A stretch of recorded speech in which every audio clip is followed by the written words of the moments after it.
वो 3 शब्द, सिर्फ 3 शब्द। किसका है ये?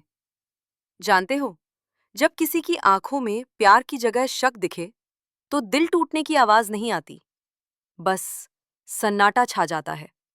ऐसा सन्नाटा जो कानों में गूंजता रहता है, दिनों तक, हफ्तों तक। मैं अपनी प्रेगनेंसी की खुशखबरी लेकर गई थी और वापस आई थी एक सवाल लेकर, जिसने मेरी पूरी दुनिया हिला दी। लेकिन मैं शुरू से बताती हूँ, क्योंकि बिना पूरी कहानी जाने आप समझ नहीं पाओगे कि उस एक सवाल ने मुझे कैसे तोड़ा। मेरा नाम प्रिया है, प्रिया माथुर, अब प्रिया वर्मा। उम्र अभी 30 साल है, लेकिन जो कुछ बीते 3 सालों में झेला है, उसने मुझे 50 साल का बूढ़ा कर दिया है अंदर से। मैं जयपुर की हूँ, पिंक सिटी, वो शहर जहाँ हवा महल की खिड़कियों से झांकती रानियां कभी अपने दिल की बात नहीं कह पाती थीं। शायद मेरी किस्मत भी कुछ ऐसी ही थी, एक शानदार महल जैसी शादी, लेकिन अंदर से खाली। मेरे पापा सरकारी स्कूल में टीचर थे, रिटायर हो गए हैं अब। माँ हाउसवाइफ, 2 भाई हैं, एक बड़ा एक छोटा। टिपिकल मिडिल क्लास फैमिली, वो फैमिली जहां बेटी की शादी सबसे बड़ा सपना होता है और दहेज सबसे बड़ी चिंता। मैंने बीएड किया था, प्राइवेट स्कूल में पढ़ाती थी। तनख्वाह कुछ खास नहीं थी, लेकिन बच्चों को पढ़ाना मुझे अच्छा लगता था। उनकी मासूम आंखों में जब समझ की चमक आती थी, तो लगता था कि कुछ तो सही कर रही हूं जिंदगी में। मेरी एक कमजोरी थी, जो मैं आज खुलकर मान सकती हूं। मुझे अकेलापन बहुत डराता था, बचपन से ही। स्कूल में भी ग्रुप में रहती थी, कॉलेज में भी। अकेले कॉफी पीना, अकेले मूवी देखना, ये सब मेरे बस की बात नहीं थी। और शायद इसीलिए जब रोहन मेरी जिंदगी में आया, तो मैंने उसे दोनों हाथों से पकड़ लिया, बिना ये सोचे कि जो चीज इतनी आसानी से मिले, वो इतनी आसानी से छूट भी सकती है। अगर मुझे तब पता होता कि इस शादी का अंजाम क्या होगा, अगर मुझे पता होता कि वो परफेक्ट रिश्ता असल में कितना खोखला है। लेकिन मुझे नहीं पता था, और मैंने अपनी जिंदगी की सबसे बड़ी गलती कर दी। रोहन से मेरी मुलाकात एक शादी में हुई थी, मेरी कजिन निकिता की शादी। जयपुर के उस बड़े मैरिज गार्डन में, जहां झूमर की रोशनी में सब कुछ सुनहरा लगता था। मैंने गुलाबी लहंगा पहना था। माँ ने कहा था, तू बहुत सुंदर लग रही है, कोई देख ले तेरे लिए भी। माएँ ना हर शादी में यही सोचती हैं। मैं बुफे के पास खड़ी थी, पनीर टिक्का लेने की सोच रही थी कि किसी ने पीछे से कहा, एक्सक्यूज मी, वो गुलाब जामुन पास कर दोगी? मैंने मुड़कर देखा, एक लंबा सा लड़का, शायद 6 फीट का होगा, गोरा, बाल थोड़े घुंघराले, आंखें, अरे यार, वो आंखें, शहद जैसे रंग की, जिनमें देखो तो लगे कि सारी दुनिया भूल जाओ। हाँ लो, मैंने प्लेट बढ़ा। Thank you. वैसे तुम दुल्हन की तरफ से हो या दूल्हे की? उसने पूछा। दुल्हन मेरी कजिन है। ओह, मतलब तुम निकिता की फैमिली से हो। मैं रोहन, आकाश का दोस्त, दूल्हे का। बातें शुरू हुई तो खत्म होने का नाम ही नहीं लेती थी। उसने बताया कि वो दिल्ली में रहता है, एक मल्टीनेशनल कंपनी में मार्केटिंग मैनेजर है। पापा का बिजनेस है, कपड़े का, लेकिन उसे जॉब करनी थी, खुद के दम पर कुछ करना था। ये बात मुझे अच्छी लगी। आजकल के लड़के सीधे पापा की गद्दी पर बैठ जाते हैं, ये तो कुछ अलग था। शादी के बाद नंबर एक्सचेंज हुए, फिर व्हाट्सएप पर मैसेज, फिर कॉल्स। रात 2-2 बजे तक बातें होती थीं। उसकी आवाज में कुछ था, कुछ ऐसा जो मुझे नींद से ज्यादा प्यारा लगने लगा था। प्रिया, तुम्हें पता है तुम्हारी आवाज कैसी है? एक रात उसने कहा। कैसी? जैसे गरम चाय में शहद मिलाया हो, मीठी लेकिन आरामदायक। मैं हंस दी थी, लेकिन दिल में तितलियां उड़ रही थीं। कोई मुझे इतना ध्यान से सुने, मेरी बातों पर इतना रिएक्ट करे, ये मेरे लिए नया था। 2 महीने बाद वो जयपुर आया, सिर्फ मुझसे मिलने। उसने कहा, बस तुम्हारे साथ चाय पीनी है, एल्बर्ट हॉल के सामने वाली उस दुकान पर। वो शाम, कैसे बताऊं? जनवरी की ठंड थी। मैंने मरून शॉल ओढ़ा था, वो ब्लैक जैकेट में था। हम उस छोटी सी दुकान पर बैठे थे, कुल्हड़ की चाय पी रहे थे, और पीछे एल्बर्ट हॉल की रोशनियां जगमगा रही थीं। प्रिया, उसने मेरा हाथ पकड़ा। I think I am falling for you. मेरा दिल इतना जोर से धड़का कि मुझे लगा उसे सुनाई दे गया होगा। रोहन, ये सब मुझे पता है, बहुत जल्दी है, लेकिन जब पता हो तो वेट क्यों करना? प्रिया, मैं तुमसे शादी करना चाहता हूँ। वो पल अभी भी याद है। ठंडी हवा, चाय की खुशबू, उसका गर्म हाथ मेरे हाथ पर और मेरी आंखों में आंसू, खुशी के। फिर सब कुछ बहुत तेजी से हुआ। उसने अपने पापा मम्मी को बताया। उनकी तरफ से कोई ऑब्जेक्शन नहीं आया। उल्टा उन्होंने कहा कि जल्दी शादी कर लो। मेरे घर में भी सब खुश थे। माँ तो फूली नहीं समा रही थी। दिल्ली का लड़का है, मल्टीनेशनल में जॉब है, खुद की गाड़ी है। बेटा, तेरी किस्मत खुल गई। पापा थोड़े शांत थे। उन्होंने एक बार मुझसे अकेले में पूछा, बेटा, जल्दी नहीं हो रही? सिर्फ 3 महीने हुए हैं मिले। पापा, रोहन अच्छा है, आई नो हिम। पापा ने बस सिर हिलाया था। आज समझ में आता है कि उनकी चुप्पी में कितनी बातें थीं। शादी जून में हुई, धूमधाम से, जयपुर स्टाइल। मेरा लाल लहंगा, सोने के जेवर, मेहंदी में रोहन का नाम, वरमाला, 7 फेरे, सब कुछ किसी सपने जैसा। जब मैं विदा हो रही थी तो माँ रो रही थी। खुश रहना बेटा, हमेशा खुश रहना। अगर माँ को पता होता कि आगे क्या होने वाला है तो शायद मुझे उस गाड़ी में बैठने नहीं देती। वैसे कमेंट में लिखिए, आप मेरी जगह होते तो इतनी जल्दी शादी करते? सिर्फ 3 महीने की जान पहचान में? मुझे सच में जानना है। तो मैं आगे बताती हूँ। दिल्ली की जिंदगी शुरू हुई। रोहन का घर, मतलब अब मेरा ससुराल, साउथ दिल्ली में था। बड़ा सा घर, 3 मंजिला। नीचे सासू जी और ससुर जी रहते थे। हम दूसरी मंजिल पर और तीसरी मंजिल खाली थी, गेस्ट्स के लिए। शुरुआत अच्छी थी। सासू जी, मतलब रोहन की माँ मंजू जी, बड़ी मीठी लगती थीं। हर वक्त मुस्कुराती रहती। बेटा, तू आ गई तो घर में रौनक आ गई। रोहन बहुत खुश है तेरे साथ। ससुर जी, यानी विनोद जी, कम बोलते थे। बस सुबह अखबार पढ़ते, शाम को टीवी देखते। मुझसे ज्यादा बात नहीं करते थे, लेकिन कभी कुछ बुरा भी नहीं कहा।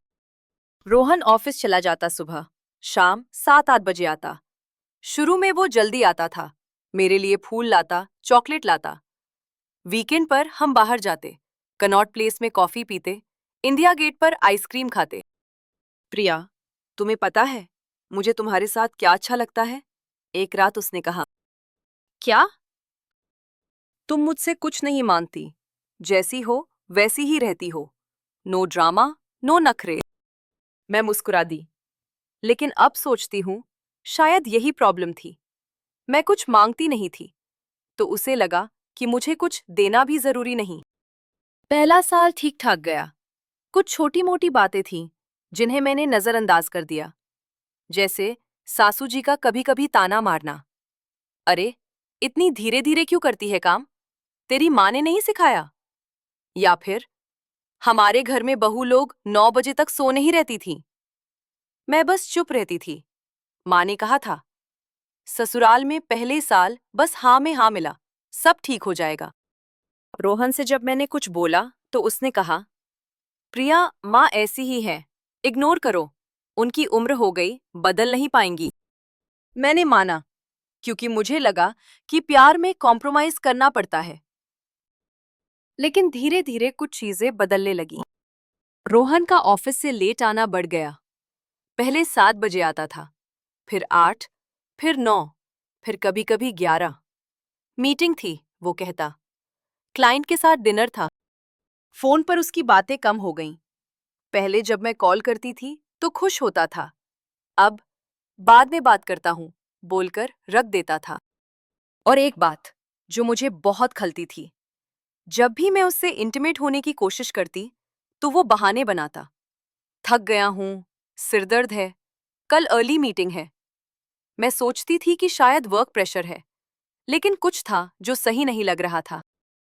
एक रात मैंने देखा कि वो अपना फोन बाथरूम तक लेकर जा रहा था। पहले ऐसा नहीं करता था। मैंने पूछा, रोहन, सब ठीक है? हाँ, क्यों? बस ऐसे ही।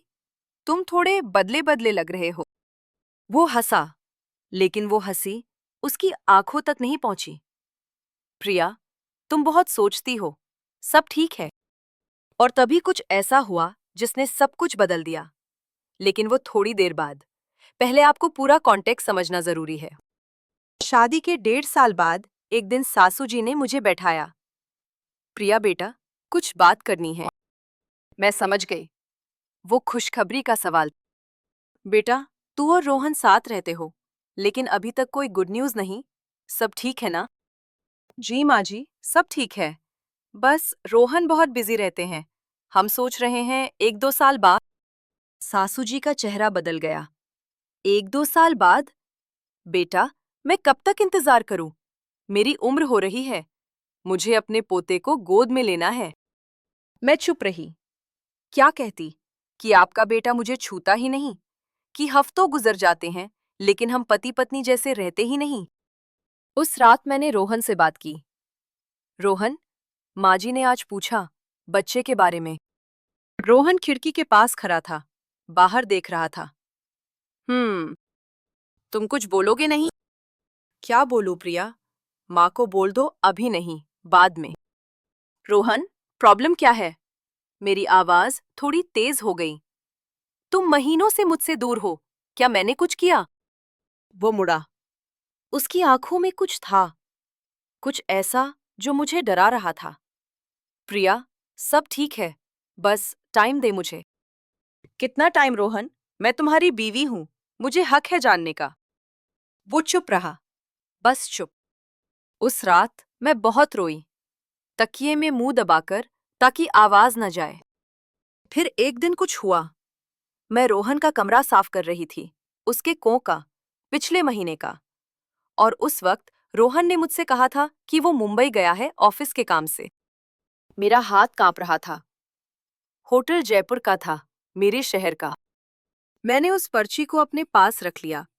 सोचा कि पूछूंगी, लेकिन कुछ डर भी रहा था। क्या पता जवाब मुझे तोड़ दे। वो पर्ची अभी भी मेरे पास है, आज भी। इसी बीच मुझे पता चला कि मैं प्रेग्नेंट हूं। हाँ, जब सब कुछ इतना गड़बड़ था, तभी ये खबर आई। एक रात, शायद किसी पार्टी के बाद, हम दोनों थोड़े नशे में थे। और खैर, आप समझ गए होंगे। जब मैंने प्रेगनेंसी टेस्ट में वो 2 लाइनें देखी, तो मुझे नहीं पता था कि खुश हूं या डरी हुई। एक तरफ माँ बनने का सपना था, दूसरी तरफ वो सवाल थे जो मेरे और रोहन के बीच थे। लेकिन मैंने सोचा कि शायद ये बच्चा हमें करीब ला दे। शायद ये खबर सुनकर रोहन बदल जाए। शायद सब कुछ ठीक हो जाए। कितनी बेवकूफ थी मैं। 2 दिन तक मैंने खुद को तैयार किया। एक अच्छी सी ड्रेस पहनी, रोहन का पसंदीदा खाना बनाया, पनीर बटर मसाला और गर्मा गर्म रोटियां। घर में खुशबू फैली हुई थी। मैंने डाइनिंग टेबल सजाई, मोमबत्तियां जलाई। सब कुछ परफेक्ट होना चाहिए था। रोहन उस दिन जल्दी आया। शायद कोई मीटिंग कैंसिल हो गई थी। जब उसने घर में मोमबत्तियां देखी, तो थोड़ा सरप्राइज लगा। ये क्या? आज कोई स्पेशल डे है? बैठो, मैंने कहा। मेरी आवाज कांप रही थी। हम दोनों बैठे। मैंने खाना परोसा। वो खाने लगा, लेकिन देख रहा था कि मैं कुछ बोलना चाहती हूँ। प्रिया, क्या बात है? तुम ठीक हो? मैंने गहरी सांस ली। रोहन, मुझे कुछ बताना है। बताओ। रोहन, मैं प्रेग्नेंट हूँ। सन्नाटा। मैंने उम्मीद की थी कि वो खुश होगा, उठकर मुझे गले लगाएगा, कहेगा कि प्रिया, ये तो बेस्ट न्यूज़ है। कम से कम मुस्कुराएगा। लेकिन उसके चेहरे पर जो था, वो खुशी नहीं थी। वो शौक था। और कुछ और भी। कुछ ऐसा जो मुझे समझ नहीं आया। रोहन, मेरी आवाज कमजोर थी। और फिर उसने वो सवाल पूछा। वो 3 शब्द जो मेरी जिंदगी बदल देने वाले थे। प्रिया, ये किसका है? शुरू में मुझे लगा कि मैंने गलत सुना। क्या? मैं पूछ रहा हूँ, ये किसका है? ये बच्चा किसका है? मेरा खून जम गया, सच में। मुझे लगा कि अभी गिर जाऊंगी। रोहन, तुम ये क्या बोल रहे हो? मेरी आवाज फट गई। तुम मुझसे पूछ रहे हो कि मेरा बच्चा किसका है? मैं तुम्हारी बीवी हूं। वो उठ खड़ा हुआ, टेबल से दूर चला गया। प्रिया, हम दोनों जानते हैं कि पिछले कई महीनों में हमने एक बार रोहन, पार्टी वाली रात, याद है? तुम भूल गए? वो चुप रहा, खिड़की के पास खड़ा था, बाहर देख रहा था। मैं टूट गई, मैं सच में टूट गई। रोहन, मुझे देखो, मेरी आंखों में देखकर बोलो कि तुम क्या सोच रहे हो। वो मुड़ा। उसकी आंखों में जो था, वो प्यार नहीं था, वो शक था, घिन थी, अविश्वास था। प्रिया, मैं बस सोच रहा हूं कि क्या सोच रहे हो? कि मैं किसी और के साथ? मेरी आवाज अब चीख में बदल गई थी। 2 साल हो गए इस शादी को। मैंने कभी किसी और आदमी को देखा तक नहीं। और तुम मुझसे ये पूछ रहे हो? प्रिया, नहीं रोहन, अब मैं बोलूंगी। तुम महीनों से मुझसे दूर हो, फोन छुपाते हो, रात को घर नहीं आते, और वो होटल का बिल, जयपुर का, क्या था वो? उसका चेहरा सफेद पड़ गया। हाँ रोहन, मुझे पता है, मैंने देखा था। तुम मुंबई नहीं गए थे, तुम जयपुर गए थे। किसके साथ? वो कुछ नहीं बोला, बस चुप खड़ा रहा। जवाब दो रोहन। मैं अब रो रही थी। कौन है वो? कौन है जिसके साथ तुम गए थे? और तभी दरवाजा खुला। सासू जी आ गईं। उन्होंने मुझे रोते देखा, रोहन को खड़े देखा। ये क्या हो रहा है? प्रिया, तू क्यों चिल्ला रही है मेरे बेटे पर? माँ जी, आप रोहन से पूछिए कि। मुझे कुछ नहीं पूछना। तू जानती नहीं इस घर में कैसे बात करते हैं। पति पर चिल्लाना कहाँ की तहजीब है? मैं सन्न रह गई। मुझ पर आरोप लगाया गया और ये मेरी गलती बन गई। रोहन कुछ नहीं बोला, बस खड़ा रहा। ये आखिरी बार था जब मैंने उसे ऐसा देखा, ऐसा चुप, ऐसा कायर। आखिरी बार, जब सब कुछ अभी भी बदला जा सकता था। उस रात मैं अपने कमरे में अकेली थी। रोहन नीचे सोया, या शायद कहीं और चला गया, मुझे नहीं पता। मैंने माँ को फोन लगाया। रात के 2 बज रहे थे। प्रिया, इतनी रात को सब ठीक है? मैं कुछ नहीं बोल पाई, बस रोती रही। प्रिया, बेटा, बोल क्या हुआ, मुझे बता। माँ, और मैंने सब बता दिया, सब कुछ। वो होटल का बिल, रोहन का दूर रहना, और आज का वो सवाल। माँ चुप थी, बहुत देर तक। फिर बोली, प्रिया, कल सुबह तू जयपुर आ जा। पहले मिलते हैं, फिर सोचते हैं। लेकिन माँ। कोई लेकिन नहीं, तू आ जा। फोन कटा। लेकिन मैं नहीं जा पाई, क्योंकि अगली सुबह मुझे पता चला कि सासू जी ने पूरे मोहल्ले में बात फैला दी थी। प्रिया का चरित्र ठीक नहीं है। बेचारा रोहन, इतने अच्छे घर से लड़की लाया, और देखो क्या निकली। सुना है बच्चा किसी और का है। जब मुझे पड़ोसी आंटी ने आकर बताया कि क्या बातें हो रही हैं, तो मेरे पैरों तले से जमीन खिसक गई। मैं बेगुनाह थी, पूरी तरह से। लेकिन किसी को फर्क नहीं पड़ता था। न मेरे पति को, न मेरी सास को, न इस समाज को। मैं अकेली थी, पूरी तरह से अकेली, अपने ही घर में, अपने अजन्मे बच्चे के साथ, और एक इल्जाम के साथ जो मेरा नहीं था। अगले कुछ दिन नर्क जैसे थे। सासू जी का रवैया पूरी तरह बदल गया था। अब वो मुझसे बात नहीं करती थी, बस कटाक्ष करती थी। खाना बनाने की भी तमीज नहीं, पता नहीं क्या क्या तमीज है। घर की इज्जत मिट्टी में मिला दी। रोहन, रोहन तो जैसे अजनबी बन गया था। वो घर आता था, लेकिन मुझसे नजरें नहीं मिलाता था। मैंने कई बार बात करने की कोशिश की। रोहन, प्लीज, मुझे मौका दो बात करने का।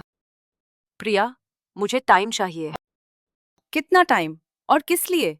कि तुम ये मान लो कि मैंने कुछ गलत नहीं किया? वो चुप रहता, बस चुप। मैं सोचती थी कि शायद उसे भी शक है अपने आप पर। शायद उसे भी पता है कि जो वो सोच रहा है वो गलत है, लेकिन कहने की हिम्मत नहीं थी।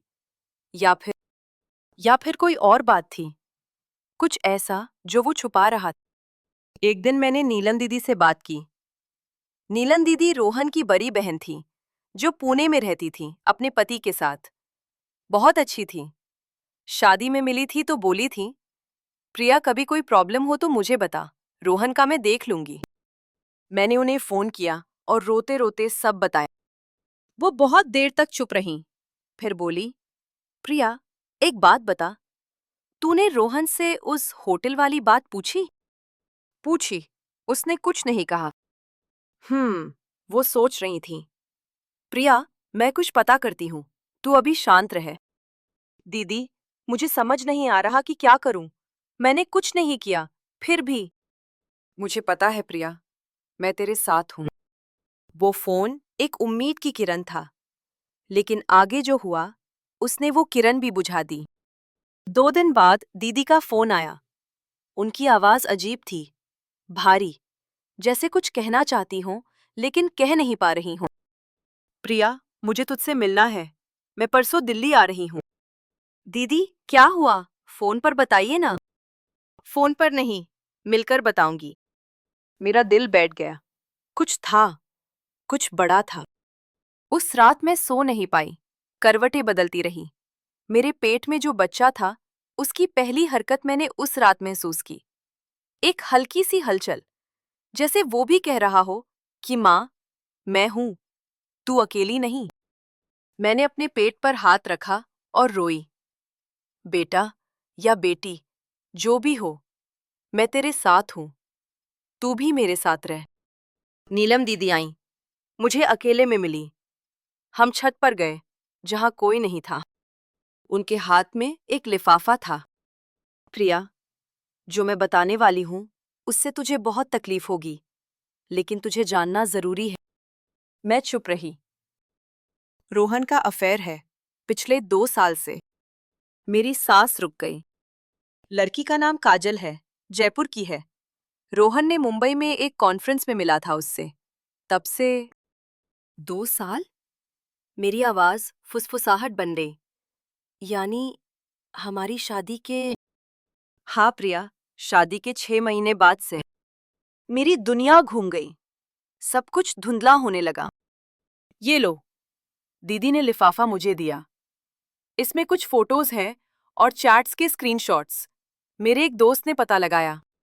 मैंने कांपते हाथों से लिफाफा खोला। फोटोज थीं, रोहन और एक लड़की, साथ में, रेस्टोरेंट में, बीच पर, और एक फोटो होटल की बालकनी से थी। वही होटल, जयपुर वाला। मैं फोटोज देख रही थी और मेरे आंसू थम नहीं रहे थे। प्रिया, दीदी ने मेरा हाथ पकड़ा। और भी है, वो लड़की, काजल, वो प्रेग्नेंट है। मेरा दिल रुक गया। क्या? हाँ, 4 महीने की। रोहन ने उससे वादा किया है कि वो तुझे छोड़कर उससे शादी करेगा। इसीलिए वो तुझ पर इल्जाम लगा रहा है, ताकि उसे बहाना मिल जाए। मैं जमीन पर बैठ गई। मेरे पैर ने जवाब दे दिया था। सब कुछ समझ में आ गया। रोहन का दूर रहना, उसका मुझे ना छूना, उसका वो सवाल, किसका है ये? वो सवाल मेरे लिए नहीं था। वो सवाल उसके अपने गुनाह को छुपाने के लिए था। मैं गुनहगार नहीं थी, वो था, और उसने मुझे गुनहगार बनाया ताकि खुद बच सके। दीदी, मैं कुछ नहीं कह पाई, बस रोती रही। दीदी ने मुझे गले लगा लिया। प्रिया, मुझे माफ कर। मैं अपने भाई के लिए तुझसे माफी मांगती हूँ। दीदी, अब मैं क्या करूं? तू फैसला कर। जो भी करना हो, मैं तेरे साथ हूँ। उस रात मैं छत पर ही बैठी रही, सारी रात। तारों को देखती रही, सोचती रही। मेरे पेट में एक बच्चा था, उसका बच्चा, उस आदमी का जिसने मुझे धोखा दिया। लेकिन ये बच्चा मेरा भी था, मेरा खून, मेरी जान का हिस्सा। मैं क्या करूं? इस घर में रहूं, उस आदमी के साथ जिसने मुझे इतना अपमानित किया, या चली जाऊं? और अगर चली जाऊं, तो कहाँ? सवाल बहुत थे, जवाब एक भी नहीं।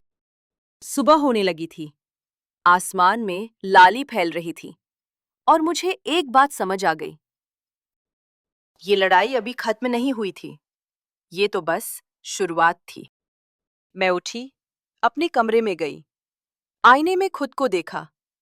आंखें सूजी हुई थीं, चेहरा फीका था, लेकिन कुछ था जो अभी भी जी रहा था। मैंने अपने पेट पर हाथ रखा।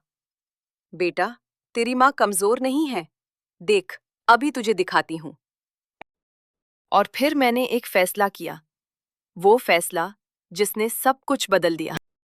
लेकिन वो फैसला क्या था और उसके बाद क्या हुआ, वो मैं अगली बार बताऊंगी, क्योंकि वो कहानी और भी लंबी है, और भी दर्दनाक है।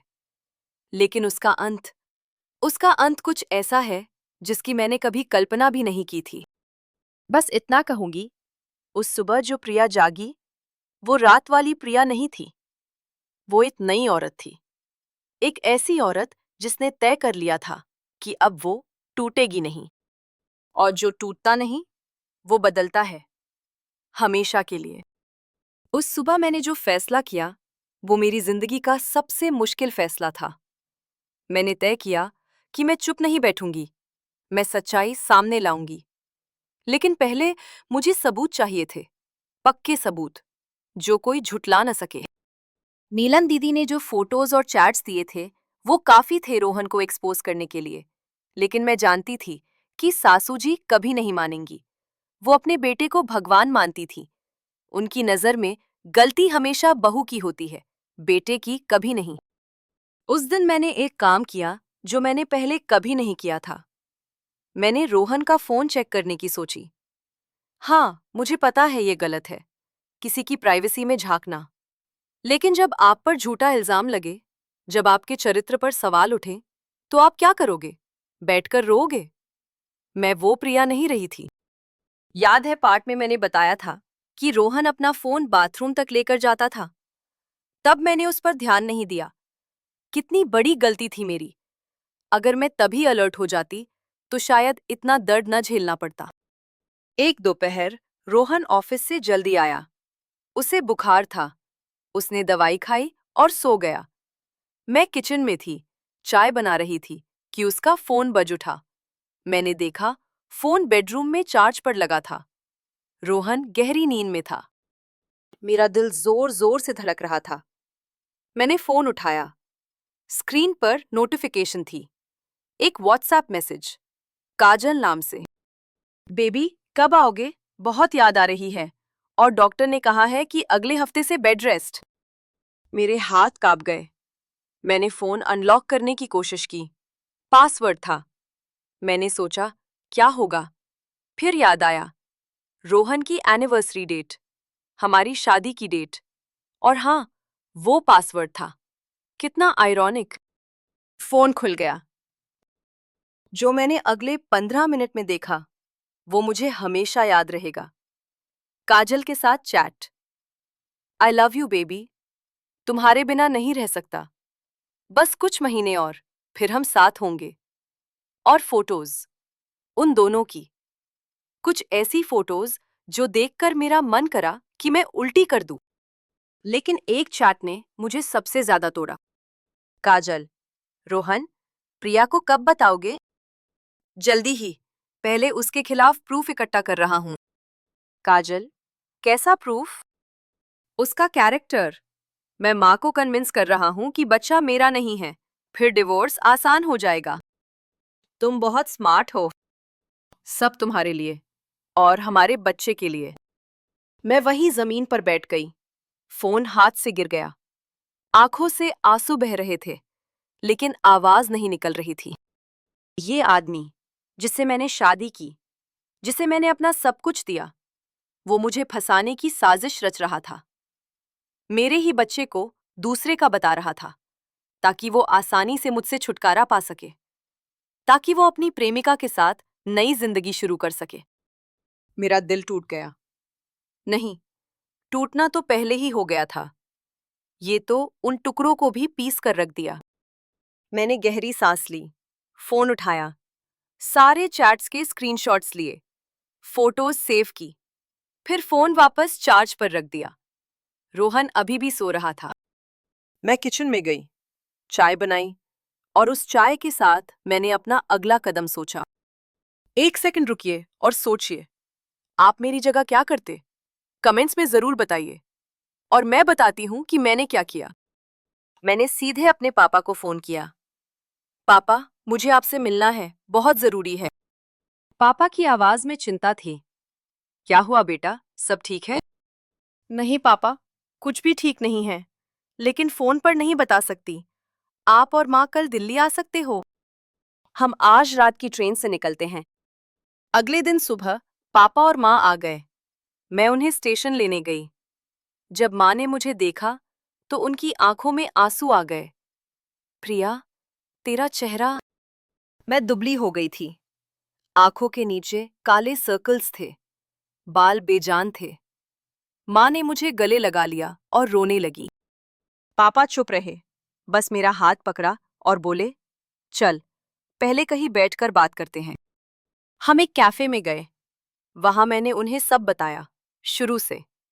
रोहन का बदलना, उसका मुझसे दूर रहना, वो होटल का बिल, नीलम दीदी का फोन और कल जो मैंने रोहन के फोन में देखा। माँ रो रही थी। पापा का चेहरा सख्त था। बेटा, पापा ने कहा, तूने स्क्रीनशॉट लिए हैं? हाँ पापा। अच्छा किया। अब सुन, तू वहां नहीं रहेगी। लेकिन पापा, मैं प्रेग्नेंट हूं। अगर मैं चली गई तो लोग क्या कहेंगे? पापा ने मेरा हाथ पकड़ा।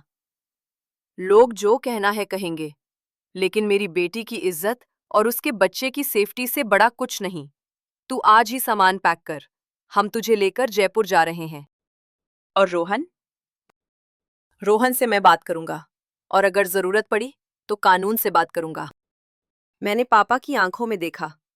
वो गुस्से में थे, लेकिन उनकी आंखों में प्यार भी था। वो प्यार जो एक पिता अपनी बेटी के लिए रखता है। माँ ने मेरा चेहरा अपने हाथों में लिया। बेटा, तूने बहुत सहा, अब और नहीं सहना। तू हमारे साथ चल। उस दिन शाम को हम घर पहुंचे। रोहन ऑफिस से आया नहीं था। सासू जी ड्राइंग रूम में बैठी थीं। जब उन्होंने पापा और माँ को देखा तो चौंक गईं। अरे, समधी जी, समधन जी, आप? बिना बताए? पापा ने कोई जवाब नहीं दिया, सीधे अंदर गए। ये क्या बदतमीजी है? सासू जी उठकर खड़ी हो गईं। इस तरह बिना बताए कोई किसी के घर में घुसता है? माँ ने शांत आवाज में कहा, बहन जी, पहले बैठिए, बात करनी है। कैसी बात? और तुम्हारी बेटी, इसने क्या क्या बवाल मचा रखा है इस घर में? मेरे बेटे पर चिल्लाती है, उस पर इल्जाम लगाती है। पापा मुड़े। उनकी आवाज ठंडी थी, लेकिन उसमें एक तीखापन था। इल्जाम? इल्जाम आपके बेटे ने मेरी बेटी पर लगाया है, और वो भी झूठा। झूठा? मेरा बेटा झूठ बोलेगा? बोलता है, और सिर्फ झूठ नहीं, धोखा भी करता है। उसी वक्त दरवाजा खुला। रोहन आ गया। उसने देखा कि पापा और माँ हैं। उसका चेहरा सफेद पड़ गया। ये आप लोग? हाँ बेटा, पापा ने कहा, हम लोग तुम्हारी साजिशों का पर्दाफाश करने आए हैं। कैसी साजिश? क्या बोल रहे हैं आप? मैंने आगे बढ़कर अपना फोन निकाला। वो स्क्रीनशॉट दिखाए। ये साजिश, काजल, तुम्हारी प्रेमिका, तुम्हारा होने वाला बच्चा और मुझे फंसाने का तुम्हारा प्लान। रोहन का चेहरा देखने लायक था। पहले शौक, फिर डर, फिर गुस्सा। तूने मेरा फोन चेक किया? हाँ, और अच्छा किया, वरना तुम मुझे बदचलन साबित करके बाहर निकाल देते। सासू जी स्क्रीनशॉट्स देख रही थीं। उनके हाथ कांप रहे थे। रोहन, ये सच है? रोहन चुप रहा। बोलो, सासू जी चीख पड़ी। ये लड़की कौन है? ये फोटोज, ये मैसेजेस? रोहन ने सिर झुका लिया, कुछ नहीं बोला। सासू जी जमीन पर बैठ गईं। हाय भगवान, मेरा बेटा। मैंने तो इस लड़की को दोष दिया, पूरे मोहल्ले में बदनाम किया, और गुनहगार मेरा बेटा था। मैंने कुछ नहीं कहा। क्या कहती? जो औरत ने मुझे इतना अपमानित किया, उसे टूटते देखकर मुझे खुशी होनी चाहिए थी, लेकिन नहीं हुई। बस एक थकान थी, एक खालीपन। पापा ने रोहन से कहा, मैं अपनी बेटी को लेकर जा रहा हूं। कानूनी कार्रवाई की जाएगी। तुमने उसके साथ जो किया, उसकी सजा मिलेगी। रोहन ने पहली बार मुंह खोला। प्रिया, सुनो। कुछ नहीं सुनना मुझे। प्लीज, मुझे एक मौका दो। मैं गलती हो गई। गलती? मेरी आवाज में जहर था। तुमने 2 साल तक धोखा दिया, किसी और औरत के साथ रहे, उसके बच्चे को जन्म दे रहे हो, और मुझ पर इल्जाम लगाया कि मेरा बच्चा तुम्हारा नहीं है। ये गलती नहीं है रोहन, ये अपराध है। मैं अपने कमरे में गई, सामान पैक किया। ज्यादा नहीं था, कुछ कपड़े, जरूरी डॉक्यूमेंट्स और वो मंगलसूत्र जो मैंने उतारकर टेबल पर रख दिया। जब मैं नीचे आई तो रोहन मेरे सामने खड़ा था। प्रिया, तुम सच में जा रही? हाँ। और बच्चा? मैंने उसकी आंखों में देखा। ये बच्चा मेरा है, सिर्फ मेरा। तुम्हारा इस पर कोई हक नहीं। जिस दिन तुमने पूछा किसका है, उसी दिन तुमने अपना हक खो दिया। और मैं चली गई, पापा और माँ के साथ, उस घर से जो कभी मेरा था, उस जिंदगी से जो मैंने सपनों में देखी थी।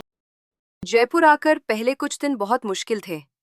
मैं बस सोती रहती थी, खाना नहीं खाती थी, किसी से बात नहीं करती थी।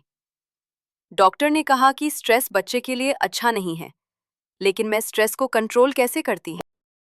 एक दिन माँ मेरे कमरे में आई, चाय लेकर। प्रिया, बेटा, कुछ बात करें? मैंने सिर हिलाया। माँ मेरे पास बैठ गईं। बेटा, मुझे पता है तू बहुत दर्द में है, लेकिन इस दर्द को तुझे ताकत में बदलना होगा। तेरे पेट में एक जान है, उसके लिए तुझे मजबूत होना होगा। माँ, मैं कैसे मजबूत हूँ? मेरी पूरी जिंदगी बर्बाद हो गई। लोग क्या कहेंगे? तलाकशुदा औरत, वो भी प्रेग्नेंट। कौन एक्सेप्ट करेगा मुझे? माँ ने मेरा हाथ पकड़ा। बेटा, तू एजुकेटेड है, टीचर है, अपने पैरों पर खड़ी हो सकती है, और जो लोग बातें करेंगे वो हर हाल में करेंगे। तू खुश रहे तब भी, दुखी रहे तब भी, तो उनकी परवाह क्यों? माँ की बात सुनकर कुछ हुआ मेरे अंदर, जैसे कोई सोया हुआ हिस्सा जाग गया। माँ, मुझे कुछ करना होगा। क्या बेटा? पहले लीगल एडवाइस लेनी होगी, डिवोर्स की प्रोसेस और बच्चे की कस्टडी। माँ मुस्कुराई। पहली बार इतने दिनों में। यही सुनना था मुझे। चल, कल पापा के वकील दोस्त से मिलते हैं। वकील साहब से मिली। उन्होंने सारी बात सुनी, एविडेंस देखे। प्रिया जी, उन्होंने कहा, आपका केस बहुत स्ट्रांग है। आपके पति ने अडल्ट्री की है, ये साबित हो सकता है। आप डिवोर्स फाइल कर सकती हैं, क्रूएल्टी और अडल्ट्री के ग्राउंड्स पर। बच्चे की कस्टडी भी अपनी राय जरूर बताएं। मुझे आपका सपोर्ट बहुत जरूरी है, तो मैं आगे बताती हूँ। लीगल प्रोसेस शुरू हो गई। मैंने डिवोर्स पिटीशन फाइल की, रोहन को नोटिस गया, और फिर शुरू हुआ एक नया ड्रामा। रोहन ने वापस आने की कोशिश की। पहले फोन, प्रिया प्लीज, हम बात कर सकते हैं। मैंने नहीं उठाया। फिर मैसेजेस, मुझसे गलती हो गई, मैं सब ठीक कर दूंगा। मैंने जवाब नहीं दिया। फिर वो जयपुर आ गया, हमारे घर। पापा ने दरवाजा खोला। समधी जी प्लीज, मुझे प्रिया से मिलना है। वो तुमसे नहीं मिलना चाहती। लेकिन मैं अपनी बीवी से। बीवी? पापा की आवाज तेज हो गई। तुमने उसे बीवी का दर्जा कब दिया? जब तुम दूसरी औरत के साथ थे? जब तुम उस पर झूठे इल्जाम लगा रहे थे? अब जाओ यहां से, वरना पुलिस बुलाऊंगा। रोहन गया, लेकिन गया नहीं। उसने एक और चाल चली। कुछ दिनों बाद मुझे एक फोन आया। नंबर अनजान था। हेलो? प्रिया? एक औरत की आवाज। हाँ, कौन? मैं काजल। मेरी सांस रुक गई। मुझे तुमसे मिलना है। मुझे तुमसे कोई बात नहीं करनी। प्लीज, बस एक बार। तुम्हें कुछ बताना है जो शायद तुम नहीं जानती। मैं चुप रही। मन में कई सवाल थे। ये औरत क्या बताना चाहती है? कोई और राज? कहाँ मिलना है? जो आगे हुआ वो मैं सबसे बुरे सपने में भी नहीं सोच सकती थी, लेकिन हुआ। मैं काजल से मिली, एक कैफे में। वो प्रेग्नेंट थी, पेट साफ दिख रहा था, लेकिन उसके चेहरे पर वो ग्लो नहीं था जो प्रेग्नेंट औरतों के होता है। वो थकी हुई लग रही थी, स्ट्रेस्ड। थैंक्स आने के लिए, उसने कहा। जल्दी बोलो, मेरे पास टाइम नहीं है। काजल ने गहरी सांस ली। प्रिया, मुझे पता है तुम मुझसे नफरत करती हो। तुम्हें हक है। मैंने तुम्हारे साथ बहुत गलत किया। ये बताने के लिए बुलाया था? नहीं, मैं तुम्हें एक बात बताना चाहती थी, रोहन के बारे में। मैं चुप रही। रोहन वो वैसा नहीं है जैसा दिखता है। काजल की आवाज कांप रही थी। मुझे लगा था वो मुझसे प्यार करता है। उसने वादा किया था कि तुमसे डिवोर्स लेकर मुझसे शादी करेगा। लेकिन उसका कोई इरादा नहीं था, ना तुमसे डिवोर्स लेने का, ना मुझसे शादी करने का। क्या मतलब? काजल की आंखों में आंसू थे। प्रिया, रोहन की एक और भी है, एक और लड़की, मुंबई में, पिछले 1 साल से। मेरा दिमाग घूम गया। वो मुझे भी वही बहाने देता था जो तुम्हें देता था। काम है, मीटिंग है, ट्रैवल है, और असल में वो मुंबई जाता था, उस लड़की के पास। तुम्हें कैसे पता? मैंने उसका फोन चेक किया जैसे तुमने किया था, और मुझे भी वैसे ही सच पता चला जैसे तुम्हें। मैं सन्न रह गई। एक तो मैं थी, एक काजल, और एक और। वो लड़की कौन है? नाम मेघा है, मॉडल है, और वो भी प्रेग्नेंट है। हाय भगवान! प्रिया, रोहन एक फ्रॉड है। वो औरतों को फंसाता है, इस्तेमाल करता है और छोड़ देता है। तुम्हारे साथ, मेरे साथ, और शायद उसके साथ भी यही होगा। मेरा सिर चकरा रहा था। ये कैसा आदमी था? 3-3 औरतें, 3-3 बच्चे होने वाले हैं। तुम ये सब मुझे क्यों बता रही हो? काजल ने मेरी आंखों में देखा। क्योंकि मुझे एक गलती का एहसास है। मैंने तुम्हारी जिंदगी बर्बाद करने में रोहन का साथ दिया। अब मैं इसे सही करना चाहती हूँ। मैं तुम्हारे साथ हूँ। कोर्ट में गवाही दूंगी, रोहन के खिलाफ। मैं चुप रही। एक तरफ इस औरत से नफरत थी, दूसरी तरफ वो भी तो विक्टिम थी, रोहन के जाल में फंसी एक और मूर्ख औरत। ठीक है। ठीक है? काजल सरप्राइज थी। हाँ, तुम गवाही दो, लेकिन इसके बाद मैं तुम्हारा चेहरा नहीं देखना चाहती। काजल ने सिर हिलाया। समझ सकती हूँ। मैं वहां से उठकर चली गई। घर आकर मैंने पापा और माँ को सब बताया। पापा का चेहरा गुस्से से लाल हो गया। ये लड़का इंसान नहीं, शैतान है। इसे सजा मिलनी चाहिए। मिलेगी पापा। अब तो और भी स्ट्रॉन्ग केस है। कोर्ट की पहली हियरिंग हुई। रोहन आया था, वकील के साथ। उसने मुझे देखा, लेकिन मैंने नजरें नहीं मिलाई। वो लड़का जिससे मैं कभी प्यार करती थी, अब मेरे लिए एक स्ट्रेंजर से भी बदतर था। उसके वकील ने आर्ग्यू किया कि मैंने बिना किसी बेसिस के एलिगेशंस लगाए हैं, कि मैं पैसों के लिए डिवोर्स मांग रही हूं। मेरे वकील ने एविडेंस पेश किए, स्क्रीनशॉट्स, फोटोज, और सबसे बड़ा एविडेंस, काजल की टेस्टिमनी। जब काजल गवाही देने आई, तो रोहन का चेहरा देखने लायक था। उसे उम्मीद नहीं थी। काजल ने सब बताया, अपना अफेयर, रोहन के वादे, और बाद में जो सच पता चला। जज ने रोहन से पूछा, क्या ये सच है? रोहन चुप रहा। जवाब दीजिए। योर ऑनर, ये कॉम्प्लिकेटेड है। कॉम्प्लिकेटेड? 3 औरतें, 3 रिलेशनशिप्स, और आप कह रहे हैं कॉम्प्लिकेटेड? रोहन के पास कोई जवाब नहीं था। कोर्ट ने इंटरिम ऑर्डर दे दिया। मुझे मेंटेनेंस मिलना शुरू हो गया। डिवोर्स की फाइनल हियरिंग अभी बाकी थी, लेकिन डायरेक्शन साफ था। उन्हीं दिनों मेरे बच्चे का जन्म हुआ। एक बेटी, छोटी सी, गोरी सी, बिल्कुल मेरी जैसी। जब नर्स ने उसे मेरी गोद में दिया, तो मैं रोने लगी, खुशी के आंसू। इतने दर्द के बाद कुछ तो अच्छा हुआ। मैंने उसका नाम रखा आन्या। जिसका मतलब है ग्रेस ऑफ गॉड। आन्या मेरी जिंदगी की रोशनी बन गई। उसकी एक मुस्कान से मेरे सारे दर्द भूल जाते थे। रात को जब वो मेरे सीने से लगकर सोती थी तो लगता था कि सब ठीक हो जाएगा, लेकिन जिंदगी इतनी आसान नहीं थी। एक दिन मुझे एक लेटर मिला रोहन की तरफ से। प्रिया, मुझे पता है तूने बच्चे को जन्म दिया है। मैं उसका पिता हूं। मुझे उससे मिलने का हक है। अगर तूने मुझे मिलने नहीं दिया तो मैं कस्टडी के लिए कोर्ट जाऊंगा। मेरा खून खौल गया। पापा ने कहा, वकील से बात करो। वकील साहब ने कहा, वो ऐसा कर सकता है। लीगली वो बच्चे का बायोलॉजिकल फादर है। उसे विजिटेशन राइट्स मिल सकते हैं। लेकिन उसने बच्चे को अपना माना ही नहीं था। उसने कहा था, किसका है? मुझे पता है, लेकिन कोर्ट में साबित करना होगा कि वो अनफिट पेरेंट है। अभी के लिए वो डिमांड कर सकता है। मैं टूट गई। इतनी लड़ाई के बाद भी वो आदमी मेरा पीछा नहीं छोड़ रहा था। और तभी कुछ ऐसा हुआ जिसकी मैंने उम्मीद नहीं की थी। नीलम दीदी का फोन आया।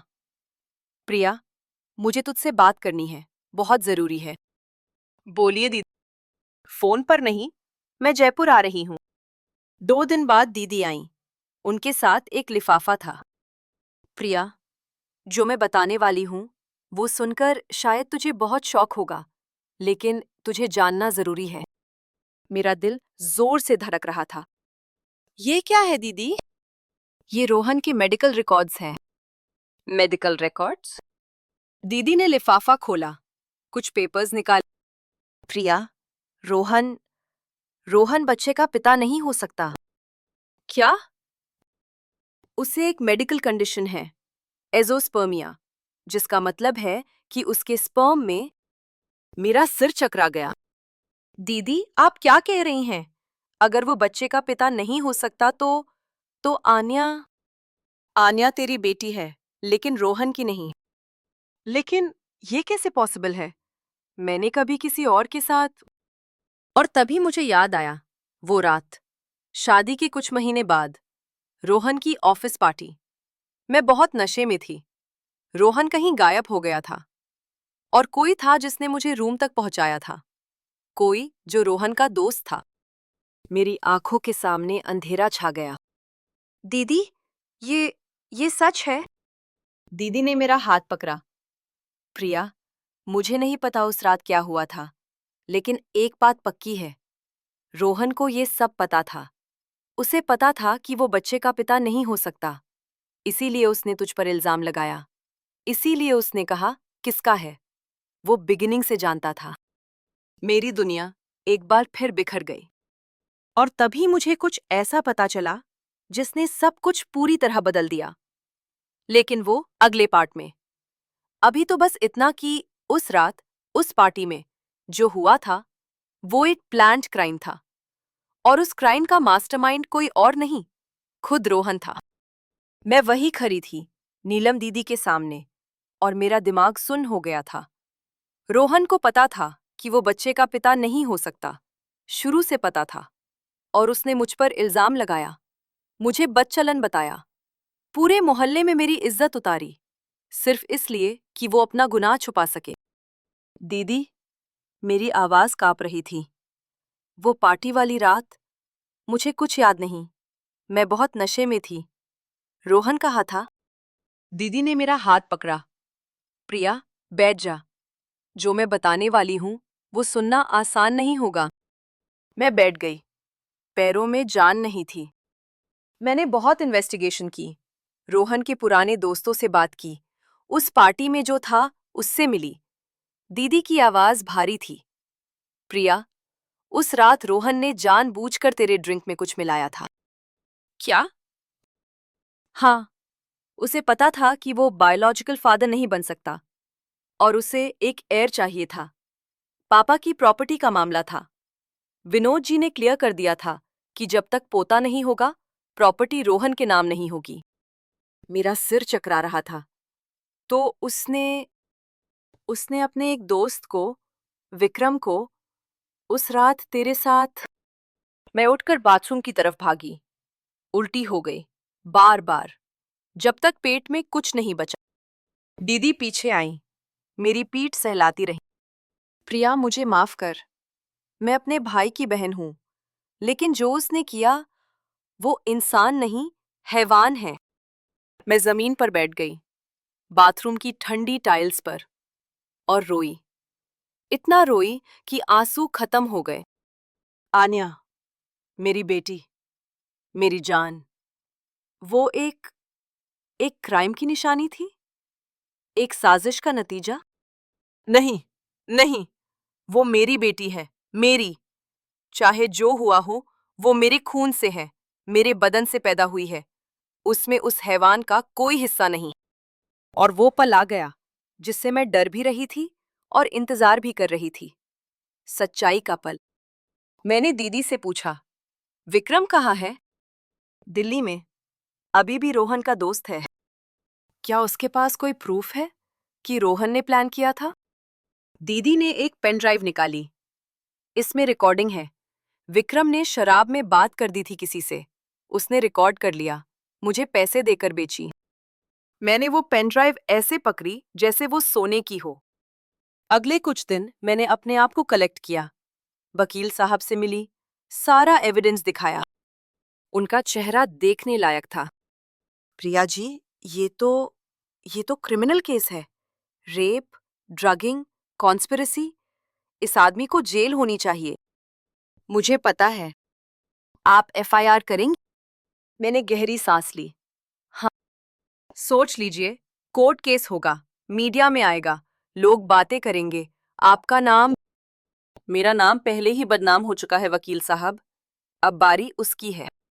एफआईआर हो गई, रोहन और विक्रम दोनों के खिलाफ। सेक्शंस 376, 328 और 120 आईपीसी के तहत। जब पुलिस रोहन को अरेस्ट करने गई, तो वो शायद समझा नहीं कि क्या हो रहा है। उसे लगा था कि वो बच जाएगा, कि मैं चुप रहूंगी, कि सोसाइटी का डर मुझे रोकेगा। लेकिन वो प्रिया मर चुकी थी। जो नई प्रिया थी, वो डरती नहीं थी। सासू जी का फोन आया। प्रिया, तूने मेरे बेटे को अरेस्ट करवाया? तुझे शर्म नहीं आई? हम इज्जतदार लोग हैं। इज्जतदार? मैंने हंसी, कड़वी हंसी। आपके बेटे ने मेरे साथ जो किया, वो इज्जत है? अपनी बीवी को ड्रग्स देकर? माँ जी, आप जानती भी है आपका बेटा कैसा है। झूठ बोल रही है तू। मेरा बेटा ऐसा नहीं कर सकता। कोर्ट में देखते हैं माँ जी, सबूत बोलेंगे। मैंने फोन काट दिया, फिर मोबाइल बंद कर दिया। उस रात मैंने आन्या को गोद में लिया, उसकी मासूम आंखों में देखा। बेटा, तेरी माँ लड़ेगी, तेरे लिए, और जीतेगी भी। कोर्ट केस शुरू हुआ। मीडिया में खबर आई, Delhi businessman arrested for drugging and conspiracy against wife. कुछ चैनल्स ने सेंसेशनलाइज किया, कुछ ने सपोर्ट किया। सोशल मीडिया पर दो ग्रुप्स बन गए, एक जो मुझे सपोर्ट कर रहा था, एक जो कह रहा था कि मैं झूठी हूं, पैसों के लिए ये सब कर रही हूं। लोग क्या कहेंगे? वो डर जो मुझे बचपन से था, वो अब भी था, लेकिन अब वो मुझे कंट्रोल नहीं करता था। पापा ने कहा, बेटा, तू ठीक है? हाँ पापा, पहली बार ठीक हूं। माँ रोती थी कभी कभी। मेरी बच्ची को इतना सहना पड़ा। माँ, अब और नहीं सहना, अब लड़ना है। कोर्ट में पहली हियरिंग थी। रोहन को पेश किया गया। उसने मुझे देखा। उसकी आंखों में अब वो कॉन्फिडेंस नहीं था, वो घमंड नहीं था, बस डर था। अच्छा लगा। योर ऑनर, उसके वकील ने कहा, ये सारे एलिगेशंस झूठे हैं। मेरा क्लाइंट एक रिस्पेक्टेड बिजनेसमैन है। ये महिला पैसों के लिए। मेरे वकील ने इंटरप्ट किया, योर ऑनर, हमारे पास ऑडियो रिकॉर्डिंग है जिसमें अक्यूज्ड का अकम्प्लिस साफ साफ बता रहा है कि क्या प्लान था। रिकॉर्डिंग प्ले हुई। कोर्ट रूम में सन्नाटा छा गया। विक्रम की आवाज थी, यार, रोहन ने सब प्लान किया था। उसकी बीवी को ड्रिंक में ड्रग्स दी और मुझे बोला कि बस एक बार एयर चाहिए था उसे, प्रॉपर्टी के लिए। और तूने मान लिया? विक्रम, पैसे मिले यार, बहुत पैसे। और रोहन ने कहा था कि कभी पता नहीं चलेगा। रिकॉर्डिंग खत्म हुई। रोहन का चेहरा सफेद था। जज ने उसे देखा। मिस्टर रोहन वर्मा, आपको क्या कहना है? रोहन कुछ नहीं बोला, बस खड़ा रहा। बेल रिजेक्ट हो गई। दोनों को जुडिशियल कस्टडी में भेज दिया गया। जब रोहन को ले जाया जा रहा था, उसने मुझे देखा। प्रिया, प्लीज, मैं सॉरी। मैंने कोई जवाब नहीं दिया, बस देखती रही। उस आदमी को जिससे कभी प्यार किया था, जिसके साथ 7 फेरे लिए थे, जिसके बच्चे की मां बनना चाहती थी। और अब वो एक क्रिमिनल था जो जेल जा रहा था। क्या लगता है आपको, मैंने सही किया? कमेंट में जरूर बताइए। मुझे सच में आपकी राय जानना जरूरी है। कोर्ट केस 6 महीने चला। इस बीच बहुत कुछ हुआ। काजल ने अपने बच्चे को जन्म दिया, एक लड़का। लेकिन रोहन जेल में था। उसने काजल को भी धोखा दिया था। ये अब साबित हो चुका था। काजल ने मुझे मैसेज किया, प्रिया, मुझे माफ कर दो, मैं भी उसके जाल में फंसी थी। मैंने जवाब नहीं दिया। माफ करना आसान नहीं था। शायद कभी माफ कर पाऊं, शायद नहीं। मुंबई वाली मेघा ने भी केस फाइल कर दिया। उसके साथ भी धोखा हुआ था। 3 औरतें, 3 जिंदगियां बर्बाद। सासू जी का भी बुरा हाल था। जो औरत पूरे मोहल्ले में मुझे बदनाम करती थी, अब खुद शर्म से बाहर नहीं निकलती थी। एक दिन उनका फोन आया। प्रिया, मैंने सुना। मुझे माफ कर दे बेटा, मैंने तेरे साथ बहुत गलत किया। मुझे नहीं पता था कि मेरा बेटा। माँ जी, आपको पता था कि आपका बेटा दूसरी औरतों के साथ था? आपको पता था कि वो रात रात भर बाहर रहता था? आपने आंखें बंद की, और जब मैंने सवाल उठाए तो आपने मुझे गिल्टी बनाया। वो रोने लगी। मैं आपको माफ करती हूँ माँ जी, लेकिन भूल नहीं पाऊंगी। फोन रख दी। फाइनल हियरिंग आई। एविडेंस ओवरवेलमिंग था। रोहन और विक्रम दोनों को सजा हुई। रोहन को 10 साल, विक्रम को 7 साल। जब जजमेंट सुनाया गया, कोर्ट रूम में सन्नाटा था। जज ने कहा, यह केस इस बात का एग्जाम्पल है कि किस तरह एक आदमी अपनी पत्नी के साथ सबसे बड़ा धोखा कर सकता है। मिसेस प्रिया माथुर ने करेज दिखाया है। उन्होंने आवाज उठाई और आज न्याय मिला है। मैं कोर्ट रूम से बाहर निकली। मीडिया वाले घेर रहे थे। प्रिया जी, आपको कैसा लग रहा है? क्या मैसेज देना चाहेंगी? मैंने कैमरा में देखा। सिर्फ इतना कहना है कि अगर कोई औरत मेरी जैसी सिचुएशन में है तो चुप मत रहो, लड़ो। सिस्टम में देरी है, लेकिन न्याय मिलता है। मुझे मिला। जो आगे हुआ, उसने मुझे हमेशा के लिए बदल दिया। और मैं चाहती हूं कि आप ये मुझसे सुने। कोर्ट केस खत्म होने के बाद डिवोर्स भी फाइनल हो गया। मंगलसूत्र जो मैंने पहले ही उतार दिया था, अब ऑफिशियली भी कोई मायने नहीं रखता था। ससुर जी, मतलब विनोद जी, का हार्ट अटैक आया।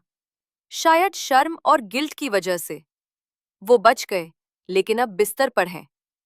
प्रॉपर्टी का मामला कोर्ट में है। रोहन जेल में है, तो कौन देखेगा? नीलम दीदी ने बहुत सपोर्ट किया। उन्होंने कहा, प्रिया, तू मेरी भाभी थी और हमेशा फैमिली रहेगी। जो रोहन ने किया, उसके लिए मैं शर्मिंदा हूं। मैंने दीदी को गले लगाया। कुछ रिश्ते खून के नहीं होते। आन्या अब 1.5 साल की है। चलने लगी है, बोलने लगी है। मम्मा बोलती है। जब वो मुझे देखकर मुस्कुराती है, तो सारा दर्द भूल जाता है। कभी कभी सोचती हूँ उसके बारे में। उसका बायोलॉजिकल फादर कौन है? विक्रम, जो अब जेल में है। लेकिन बायोलॉजी क्या होती है? जिसने 9 महीने पेट में रखा, जिसने दर्द सहकर जन्म दिया, जो रोज रात जागकर दूध पिलाती है, वो माँ है। और पिता? पिता वो है जो बच्चे के लिए जिम्मेदारी ले। आन्या का कोई पिता नहीं है, लेकिन उसकी माँ है, और नाना नानी है, और एक बुआ है जो उसे बहुत प्यार करती है। इतना काफी है। मैं अब जयपुर में रहती हूँ। वापस टीचिंग शुरू की है। एक अच्छे स्कूल में जॉब मिल गई। प्रिंसिपल को मेरी स्टोरी पता है। उन्होंने कहा, प्रिया जी, आप जैसी स्ट्रॉन्ग विमेन की जरूरत है। बच्चों को आपसे बहुत कुछ सीखना है। मेंटेनेंस और सेटलमेंट से जो पैसे मिले उनसे एक छोटा सा फ्लैट ले लिया, अपना घर, अपनी छत। पापा ने कहा था, बेटा तू हमारे साथ रह, अकेली क्यों? पापा अकेली नहीं हूं, आन्या है, और आप लोग पास ही तो हैं। लेकिन मुझे अपने पैरों पर खड़ा होना है, खुद के लिए, आन्या के लिए। पापा ने मेरा माथा चसू थे। दीदी, मेरे साथ भी कुछ ऐसा ही हुआ है, लेकिन मैं डर रही थी बोलने से। आपने मुझे करेज दिया। मैंने उसे गले लगाया। यही वो मोमेंट था जब मुझे रियलाइज हुआ कि मेरा दर्द व्यर्थ नहीं गया। अगर मेरी स्टोरी एक भी औरत को स्ट्रेंथ दे सके, तो सब वर्थ इट है। याद है, मैंने पहले पार्ट में बताया था कि मुझे अकेलापन बहुत डराता था, कि मैं हमेशा किसी के साथ रहना चाहती थी। शायद इसीलिए मैंने रोहन को इतनी जल्दी एक्सेप्ट कर लिया था। अब मैं अकेली हूं, और मुझे अच्छा लगता है। अकेलापन और लोनलीनेस में फर्क है। लोनलीनेस तब होती है जब आप खुद से डिस्कनेक्ट हो। अकेलापन सिर्फ फिजिकली अकेले रहना है। मैं फिजिकली अकेली हूं, लेकिन लोनली नहीं। मेरे पास आन्या है, पापा माँ है, कुछ अच्छी सहेलियां हैं जो सपोर्ट करती हैं, और सबसे इम्पोर्टेंट, मेरे पास मैं खुद हूं। वो लड़की जो 3 साल पहले थी, वो बहुत अलग थी। नाइव थी, डिपेंडेंट थी, हर चीज में वैलिडेशन चाहती थी। अब अब मैं अपनी वैलिडेशन खुद हूं। थेरेपी ले रही हूं। हाँ, थेरेपी। शुरू में मुझे भी लगता था कि ये पागलों के लिए है, लेकिन नहीं। थेरेपी ने मुझे खुद से मिलवाया, मेरे ट्रॉमास को समझने में हेल्प की, हील होने में हेल्प की। अभी भी नाइटमेयर्स आते हैं कभी-कभी, उस रात के, जो मुझे याद नहीं, लेकिन मेरा सबकॉन्शियस जानता है।